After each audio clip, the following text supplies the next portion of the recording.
What's up, guys? Beast Poker. I'm here today to explain Piosolver, the chart, and how to look at the interface and understand it when I'm talking about it. This is mostly for family and friends because you guys are the only ones that really follow me and want to know kind of how I play poker and what goes into my poker strategy, how I study for it. And after I run through this, then I'm going to explain how I go through the thought process of a single poker hand, starting with the flop and mainly focusing on the flop. And then I'm going to talk about the fact that I'm about to play uh, 5 or 6 days in a row, 5 hour sessions late at night, and I'm going to document that daily so you can follow. You can follow my progress, and I'll document the wins and losses as well. Document all the good things and bad things. Generally, I like to make videos about things I've done wrong so I can fix them and get better. But for you guys, I want to explain what Piosolver is and what the GTO game theory solvers are. So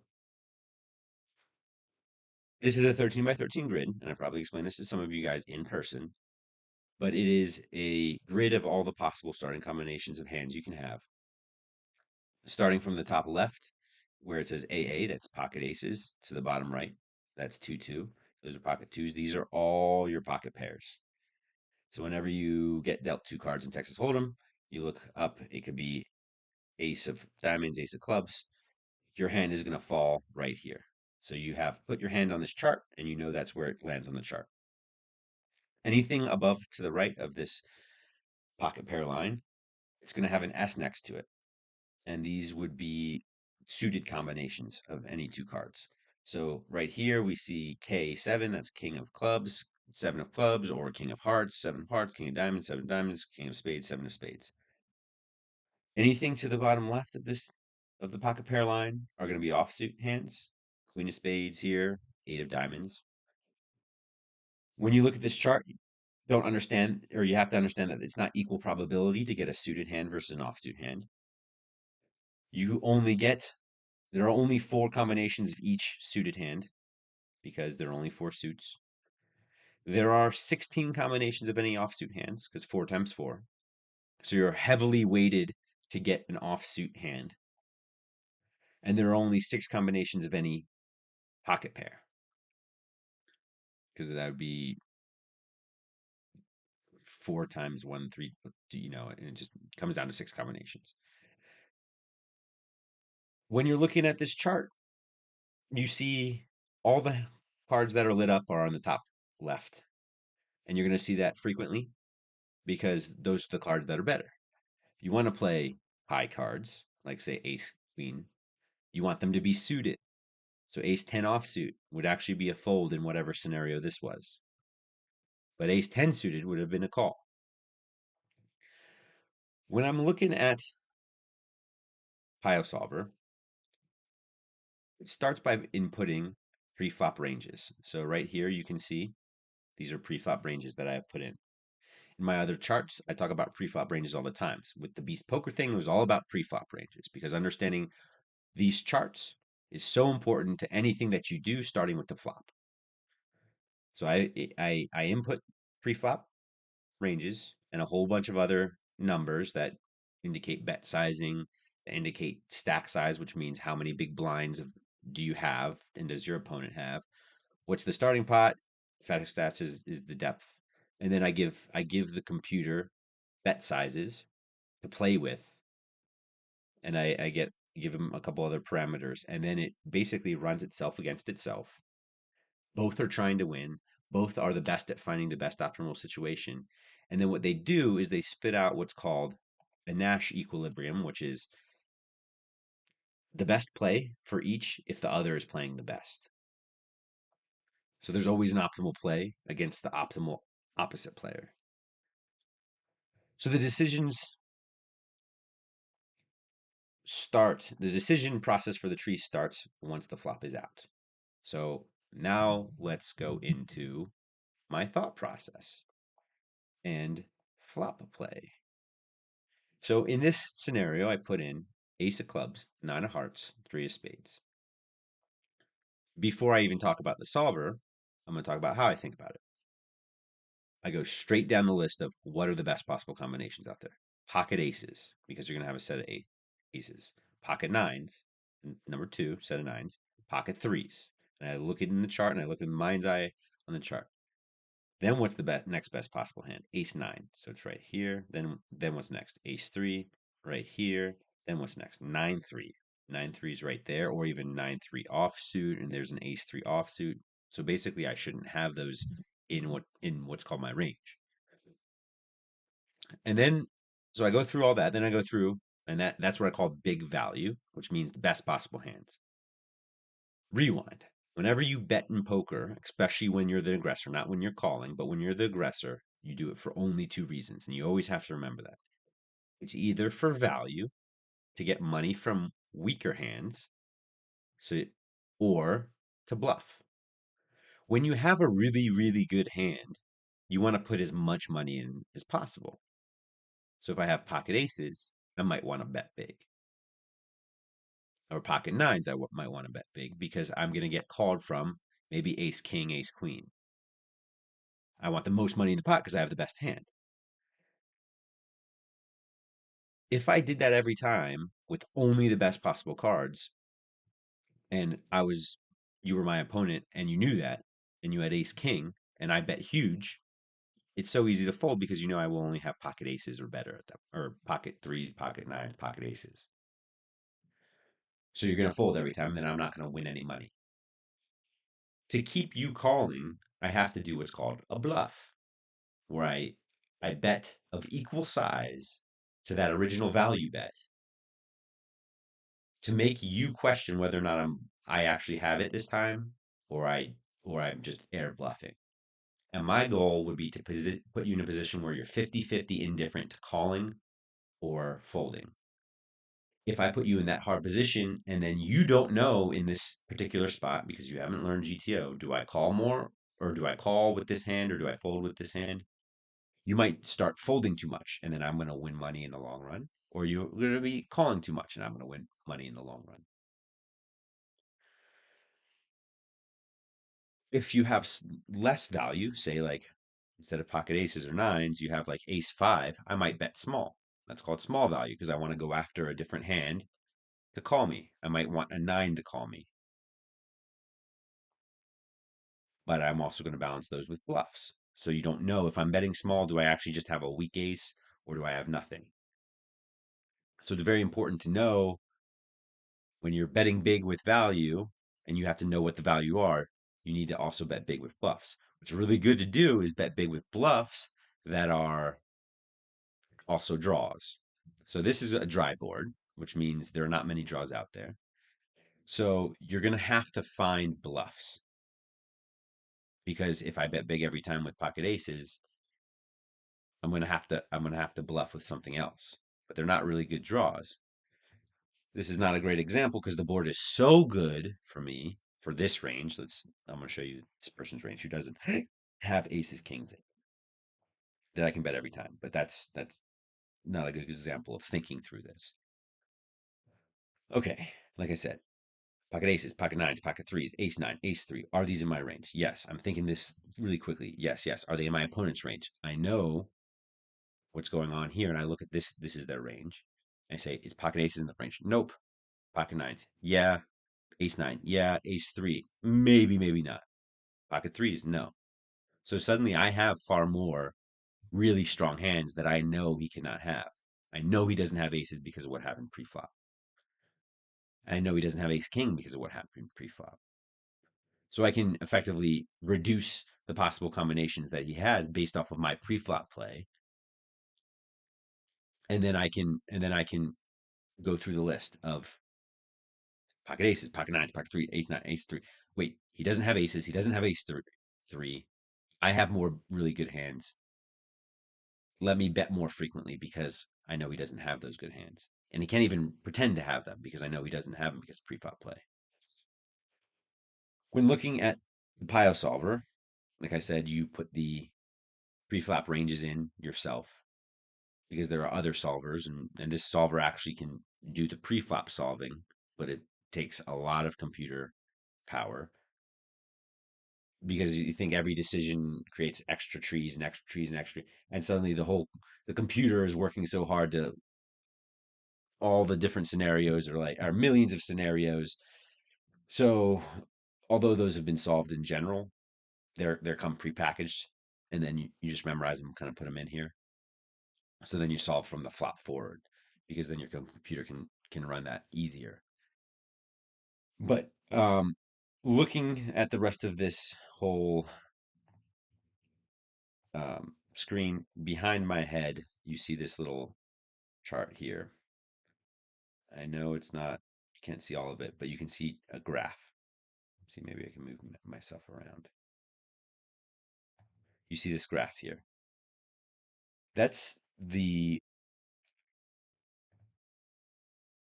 average, or that's the equity of each person's uh, possible hand as a percentage of their range of hands. Kind of confusing in comparison to my possible range, my specific hand. So my 50th percentile of my range would be would have 70, or let's see, this is your 50th percentile, would have 60% equity against your range. So I'm not a statistician, but you can tell that there's a big difference in the average value of the green line versus the average value of the red line in relation to what percentage of their um, part of the range it is. Now let's go to EV. So this is a little different. Expected value. I like expected value because it's a number calculated on from this point in the hand. What hand will win you maximal amount of big blinds or units that we have over the hand? And let's see, what's a really high expected value hand here? The sets, pocket nines. And you see where the different, like you're gonna make a lot of money with a one of these ones up here, which is gonna be sets, and you're gonna lose a lot of money with these down here, which are gonna be, or you're just gonna be dead zero. You're just gonna fold most of these. Half the hands on in position are gonna be folded. You can see that because the expected value is zero, all the way up to 50th percentile of the hands. Interpreting these um, is helpful in kind of understanding how the solver makes their decisions. I don't look at them too much because it becomes too dense. What I do like to do is look at the patterns. So you're not going to learn and memorize all of this and apply it. No one can do that. But what you can do is you can see the patterns and you can try to figure out why. So I love to think, why is the solver doing this? Um, let's load a different one because this board is a range bet board, um, which means one player has such an advantage that they can bet everything, so they don't have to think too hard. This is a different board where you can see that these ranges, let's go to equity, they're going to be closer. They're a lot closer. So now you have to think exactly what you're betting because the other person can have as many possible hands, possible good hands. All right, you see the flop. I got to the flop. What are the best hands possibly on this board? Pocket queens, pocket eights, pocket fours. Do I have them in my range? Queen eight, is that in my range? 8-4, is that in my range? Queen eight, 8-4. No. Is the other person, let's look at my opponent. Do they have pocket queens? Yes, they do. Do they have the pocket eights? Yes, they do. Do they have the fours? Yes, they do. Do they have the queen eight? No. Do they have queen eight? Do they have 8-4? No, no, no. But of all those that we just went through, all the possible best hands, we both have the sets of queens, sets of eights, sets of fours, and then you can see how our equity is a lot closer. Especially our high range, which is the pocket eights, pocket fours. Now, as you get into the middle of the ranges, the 50th percentile of the hands, in position equity actually has better. You know why? Because they have more eights than I do. How many eights do I have? I have ace, king, nine, eight. And I only have one pair of fours. What would they have? See, they have 10, 8, 8, 7. and they have more combinations of, so that range changes.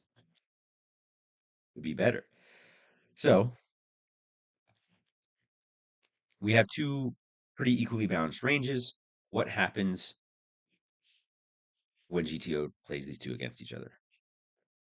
And why do they choose certain hands to bet? Well, remember, we like to bet value. We bet value or we bet bluff.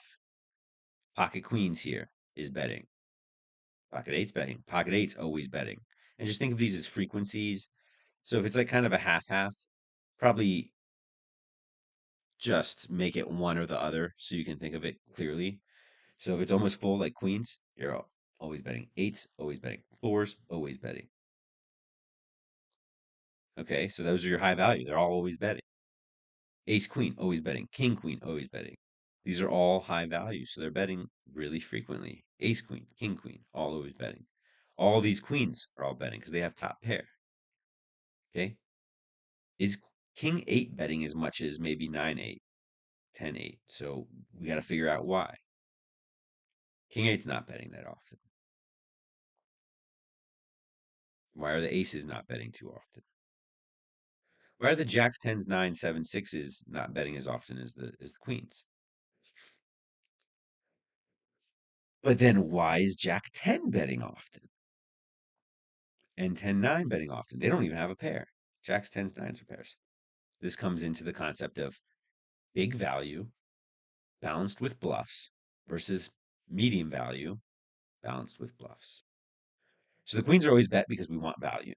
Eights always bet we want value. Fours we even bet big sometimes. It's darker shade because we're literally attacking a queen, like ace queen, king queen, because we want the most money in against a hand that can call. But these are all betting for value. These are betting for value. Ace queen for value. You want a lower queen or an eight to call because you're attacking eights. You want eight to call. When you bet these, you want an eight to call. What happens if you have a jack 10? Now you have a bluff. So you don't want someone to call because you have jack high. So what are you getting to fold that would have also folded with a bet? You get ace highs to fold. So say we bet small, 2. What starts to fold?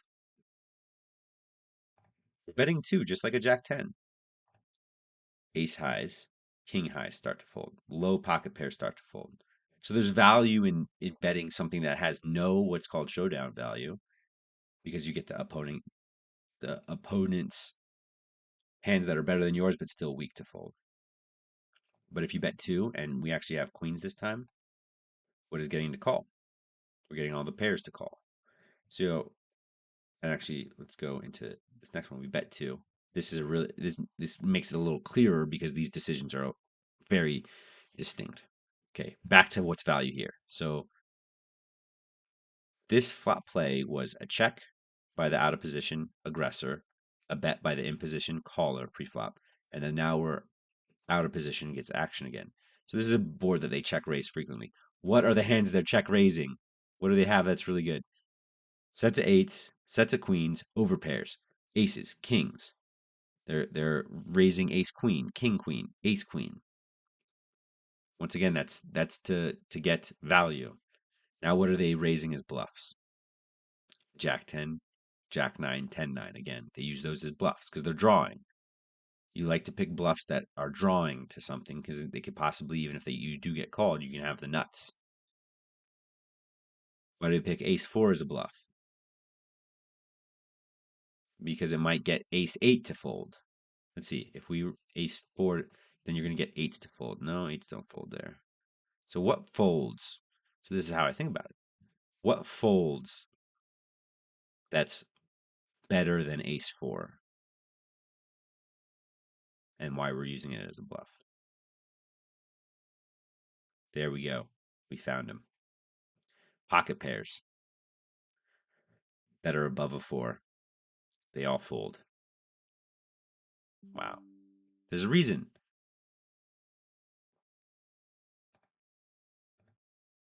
So that purpose is So what are we doing with the jacks and jack 10? Same thing, raise 8. What are we doing? We're getting the pocket pairs to fold. Okay, so back to the way I think about it. There's a pre-flop range. I've already learned that. I explained that in other um, videos. Understanding the 13 by 13 grid, what a suited hand is on this right side, what is an offsuit hand on this left side, what pocket pairs are, the frequencies of getting them. There's a 4-to-1 chance of getting an offsuit combo compared to a suited combo. Because there's 16 of each of these, 4 of each of these, 6 of each of these. When I go through a flop, I look at it, and my brain goes pocket queens, pocket eights, pocket fours, queen eight, eight four, queen eight, eight, queen four, queen eight, or queen four, eight four. Okay, aces, kings. Are those in another range? Ace, queen, king, queen. I gotta do this really fast. Then I go. Then instead of marginal values, I go straight to bluffs. What are the obvious bluffs? Jack 10, Jack 9, 10, 9. Because nothing else is drawing well enough to use as a bluff. 7, 6, 6, 5, because you have a gut shot straight or a gut shot here.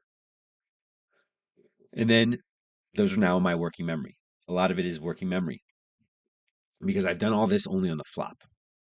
Now check, bet, call, 9, check. Now what's going on? What are we betting for value? What has changed?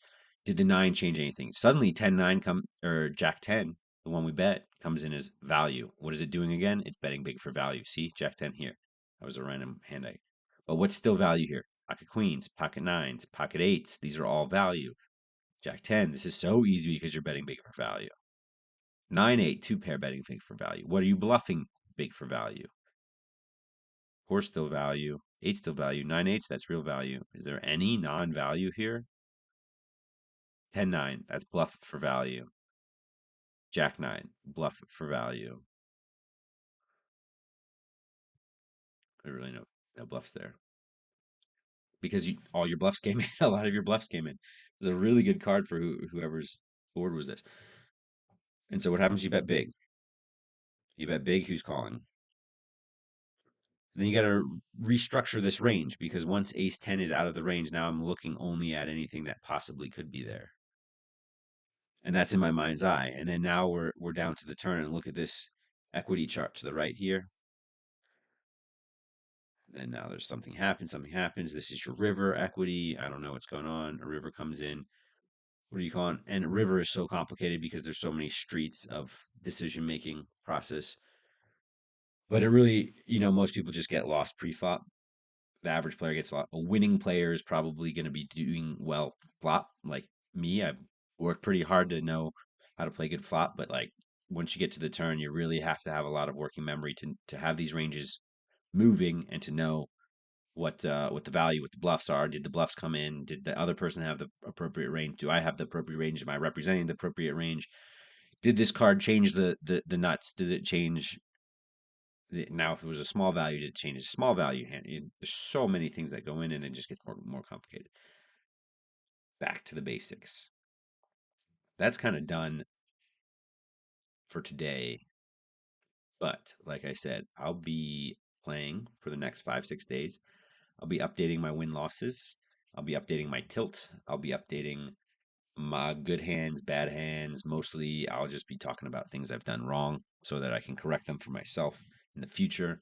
Um, Goals, if there's an opponent that I found very, very good, I stay humble and I'll give them credit. Um, and if there's any questions, let me know. You can text me if you're family or friends. If you're not, welcome.